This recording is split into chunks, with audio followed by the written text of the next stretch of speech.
Frères et sœurs, dans le nom tout-puissant de Jésus-Christ de Nazareth, shalom, shalom.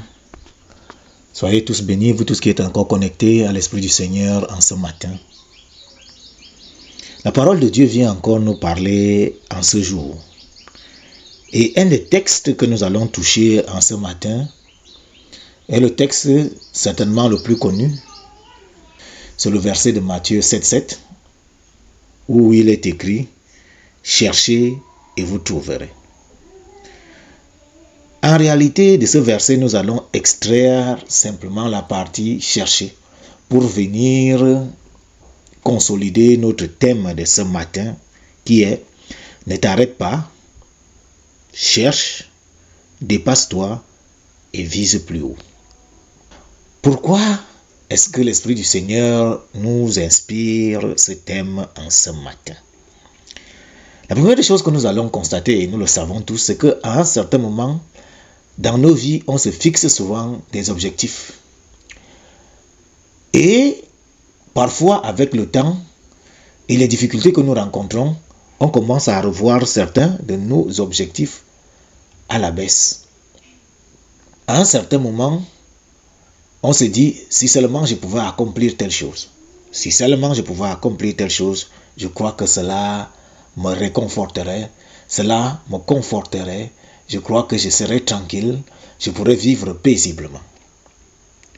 Et il arrive qu'un beau jour, ces objectifs limités, étroits, que nous avons eu à limiter à cause de difficultés que nous avons rencontrées dans la vie, on arrive à les atteindre.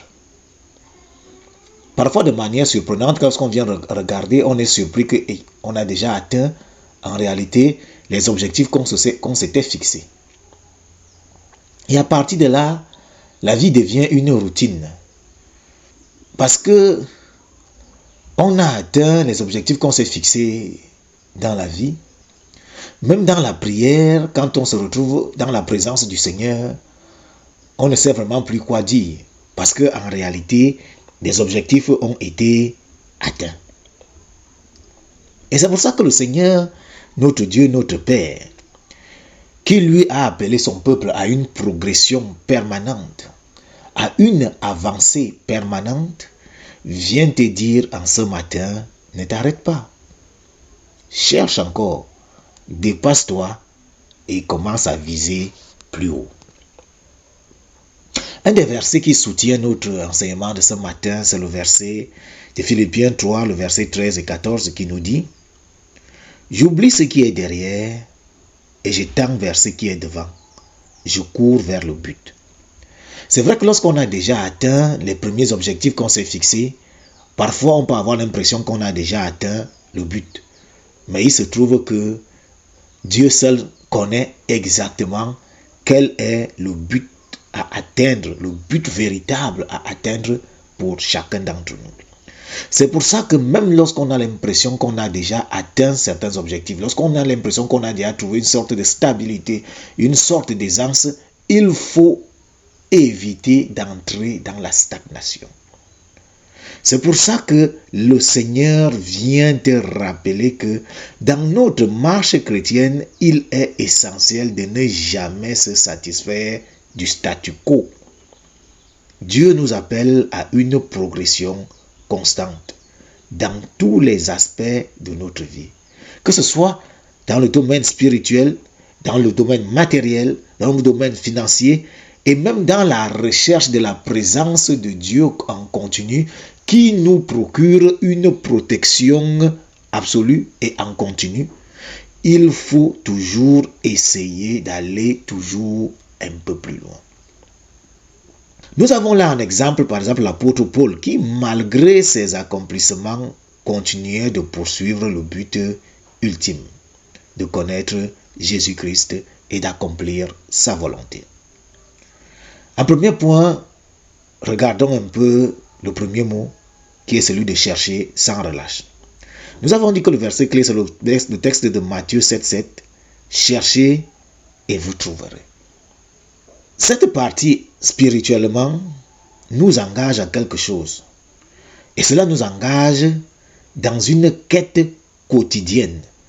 Premièrement, dans le domaine spirituel, il s'agit de rechercher la présence de Dieu continuellement à travers la prière, la méditation de sa parole et de la communion fraternelle. Dans le sens matériel et financier, il s'agit là de chercher activement des opportunités pour améliorer ta situation. Tu peux déjà avoir une bonne situation, mais cela ne veut pas dire que le Seigneur n'a pas envie d'ouvrir pour toi des portes d'autres opportunités. Parfois, tu peux regarder et te dire, voilà ce que moi je cherchais, je l'ai déjà trouvé. Et comme je l'ai déjà trouvé, je peux déjà rendre grâce au Seigneur et lui dire merci et continuer seulement à dire merci. Non, le Seigneur ne veut pas que tu entres dans le statu quo, dans la stagnation. Le Seigneur veut que tu continues à grandir. Si tu as atteint les premiers objectifs, demande au Seigneur de te révéler, de te donner la capacité de voir les nouvelles opportunités qu'il est en train de mettre devant toi, parce qu'il met des opportunités devant toi chaque jour. Parce que comme la parole de Dieu nous le dit, les bontés de l'Éternel se renouvellent chaque matin. Alors Dieu ne peut pas s'arrêter. Quand il a déjà commencé à te bénir, il ne peut pas s'arrêter en chemin. Il ne peut pas s'arrêter en si bon chemin. Dieu veut te bénir jusqu'à la fin de tes jours. Et il veut que cette bénédiction-là soit croissante. Qu'elle croisse, comme lui-même il a dit dans sa parole, que prospère selon que prospère l'état de ton âme. Si à un certain moment, ton âme arrête de prospérer, la prospérité matérielle et financière s'arrêtera aussi.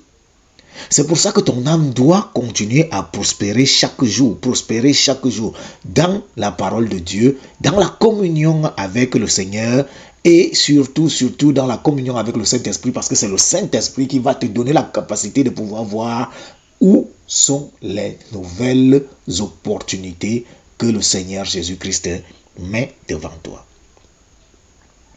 Continuez toujours à rechercher la protection divine. On a souvent tendance à négliger la prière quand on sent que on est déjà en sécurité. Lorsqu'on ne sent plus les attaques en continu, on commence à être un peu négligent dans la prière en se disant « ça va, le Seigneur nous protège ». C'est vrai qu'il ne va pas t'enlever la protection parce que tu n'as pas prié. Non, le Seigneur ne le fera pas. Cependant, ce qu'il veut, c'est que tu entres toujours de plus en plus dans une grande communion avec lui, dans une intimité plus profonde avec lui. Parce que plus tu te rapproches de Jésus, plus des choses merveilleuses s'accomplissent et se produisent dans ta vie. Donc, tu ne vas pas faire que tu as commencé à avancer et tu as atteint un certain niveau et tu te dis, bon, moi je suis déjà là. Il y a souvent parfois des frères que nous entendons dire, quand on parle de la foi, on aime souvent à citer Jean-Baptiste. Beaucoup se disent que, comme le Seigneur avait dit que de tous les hommes, il n'y a pas plus grand que Jean-Baptiste et que au royaume des cieux, Jean-Baptiste était le plus petit. Et qu'on a souvent tendance à se dire que, bon, tout compte fait, si même dans le royaume des cieux, on est assis à côté de Jean-Baptiste, l'essentiel c'est qu'on soit dans le royaume des cieux. Mais en réalité, c'est bien beau que nous soyons tous dans le royaume des cieux. Mais le Seigneur veut que, ce n'est pas seulement que tu sois dans le royaume des cieux, mais que tu puisses avoir une place plus proche de sa présence. C'est pour ça que chacun d'entre nous œuvre chaque jour au quotidien pour se rapprocher de plus en plus de la grâce, de la faveur, de la présence de notre Seigneur Jésus-Christ de Nazareth. Le salut est un acquis pour tous ceux qui ont cru à la vérité et à l'œuvre de la croix. Mais maintenant, il y a des positions que nous allons occuper. C'est pour ça qu'on a dit, la parole de Dieu nous dit, et j'ai vu des sièges qui étaient positionnés, des trônes qui étaient posés. Et on ne peut pas être tous assis sur le même trône juste à côté de notre Père. Ça veut dire que forcément, il y aura des gens qui seront assis un peu proches et d'autres qui seront assis un peu loin.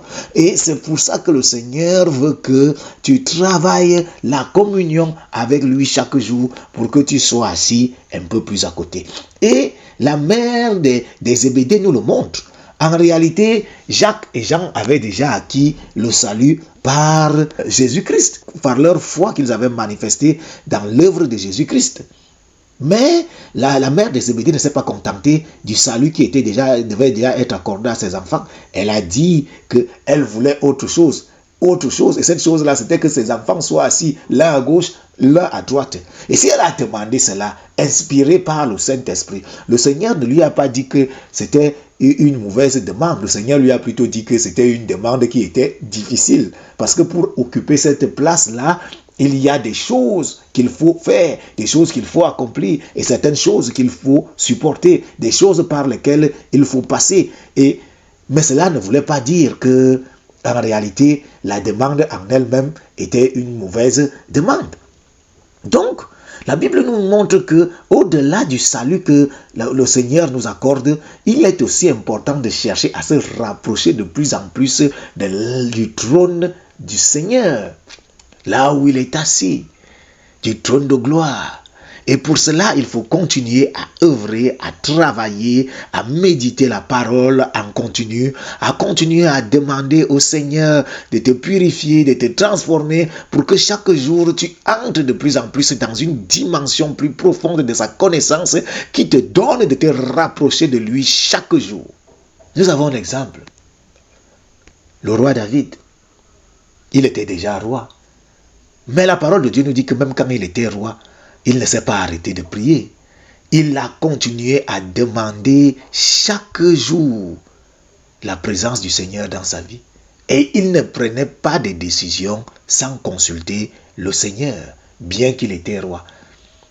La seule fois où il l'a fait, le Seigneur l'a puni. Donc le Seigneur veut que même quand tu penses avoir atteint pour toi l'objectif que toi tu t'étais fixé, que tu viennes encore vers lui, tu lui poses la question de savoir est-ce que c'est ce que toi tu avais prévu pour moi, parce que Dieu lui sait ce qu'il avait prévu pour toi. Et je le dis en vérité, les objectifs que nous on se fixe souvent sont souvent tellement petits par rapport à tout ce que Dieu attend et qu'il veut faire pour chacun d'entre nous. C'est pour ça que tu ne peux pas t'arrêter aux objectifs que toi tu t'es fixé. Il faut te poser la question de savoir qu'est-ce que Dieu veut véritablement.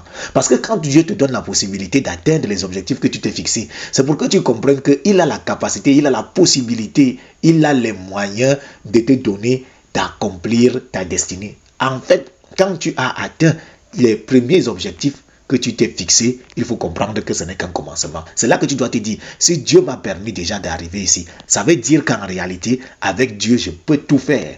Maintenant, il faut maintenant que je pose la question à mon Père Jésus-Christ de Nazareth, quel est mon véritable but? Quel est le véritable objectif que je devais même me fixer à la base? Parce que si j'ai déjà pu atteindre celui-ci, ça veut dire qu'il y a encore des choses devant pour moi, parce que les bontés de l'Éternel ne s'arrêtent jamais de couler et elles se renouvellent chaque matin. Un deuxième mot, c'était le mot dépasse-toi.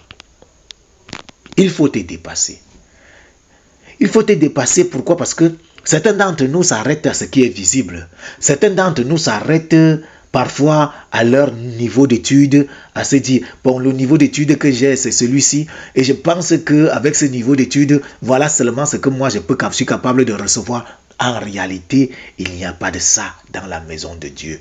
Le Seigneur nous a montré que aujourd'hui, dans les grandes sphères de la théologie, des docteurs, des professeurs en théologie étudient la thèse d'un pêcheur de poissons qui n'a jamais été à l'école qu'on appelle Pierre. Ça veut dire que tu ne dois pas te dire que tu as déjà atteint les objectifs, peut-être parce que ton niveau scolaire est limité à un certain niveau, ou alors que tu te dis que ce sont seulement là les capacités. Dieu est capable de renouveler tes capacités et de te donner de nouvelles capacités à chaque instant. Il suffit que tu le lui demandes. Donc ne t'arrête pas, ne regarde pas ni à ton niveau d'études, ni aux moyens que toi-même tu disposes. Regarde à Dieu, le grand Dieu, le Dieu vivant, le Dieu tout-puissant, celui qui a ouvert la mer Rouge, celui qui a fait tomber les murs de Jéricho, et comprends qu'il est capable de faire des choses que ton imagination ne peut même pas imaginer. des choses que ton esprit ne peut même pas concevoir. Parce que la parole de Dieu nous dit qu'il appelle à l'existence des choses qui n'existent pas comme si elles existaient. Ça veut dire que dans ton esprit, ça n'existe pas, mais lui, il appelle ça à l'existence et ça devient quelque chose de manifeste dans ton esprit, quelque chose de manifeste dans ta vie.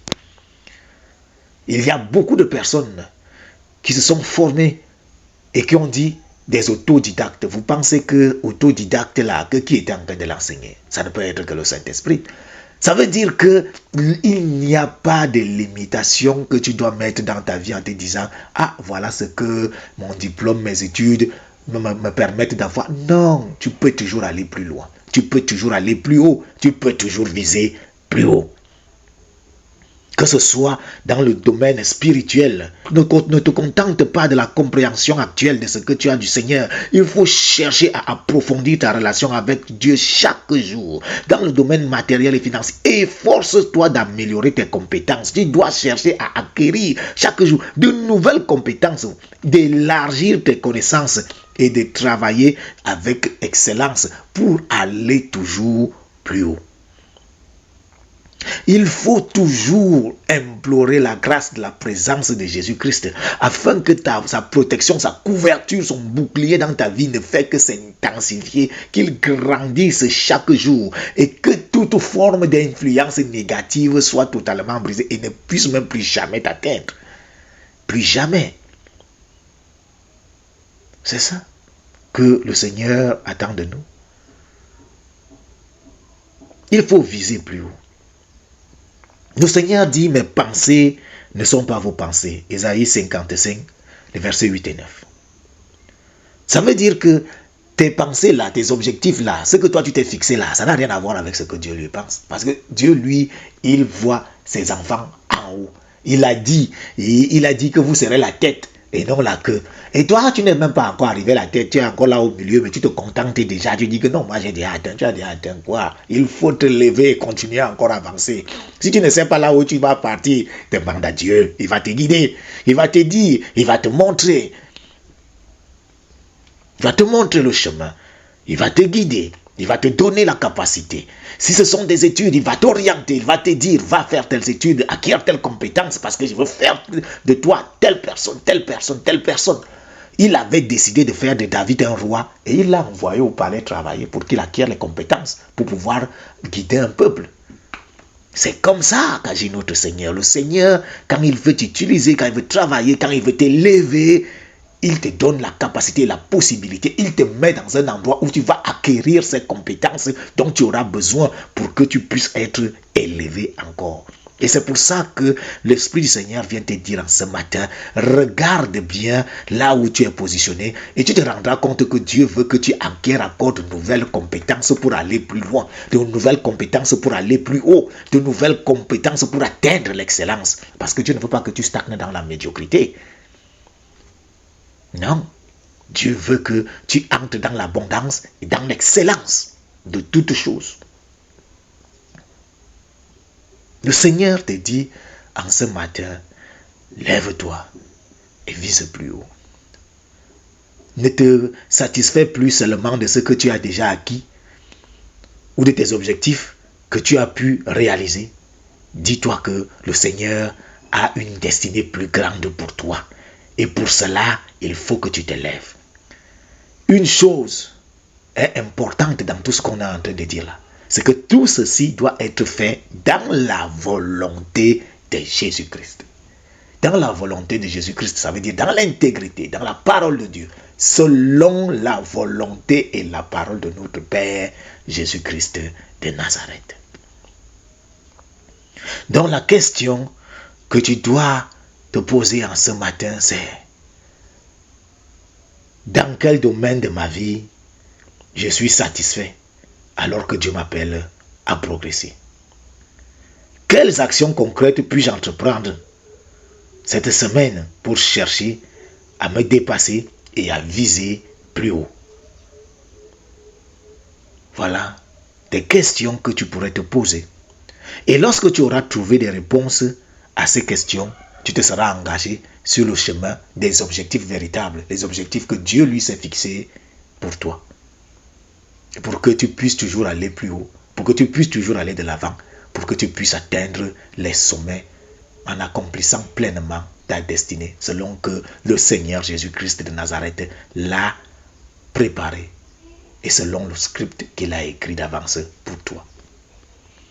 Frères et sœurs, nous bénissons l'Esprit du Seigneur qui vient encore raviver sa flamme en nous en ce matin pour nous réveiller de notre somnolence, pour nous faire sortir de la stagnation et de la satisfaction personnelle afin que nous recommencions la marche, que nous continuions à avancer avec force, sérénité et puissance pour aller toucher les sommets par l'Esprit du Seigneur, par la grandeur et la puissance de l'Esprit du Seigneur. Car ce n'est pas un esprit de timidité, mais c'est un esprit de force que le Seigneur nous a donné, afin que nous soyons la tête et non la queue. Que notre Seigneur Jésus-Christ de Nazareth, qui lui-même nous a enseigné par son Saint-Esprit en ce matin, nous donne de comprendre et que chacun d'entre nous puisse avoir la capacité de voir les opportunités que le Seigneur Jésus-Christ de Nazareth a mis devant lui pour que lui aussi, il puisse atteindre les sommets. Béni soit le nom de l'Éternel Jésus-Christ de Nazareth et que sa grâce et sa faveur et sa lumière continuent à éclairer chaque domaine et chaque plan de nos vies. Amen.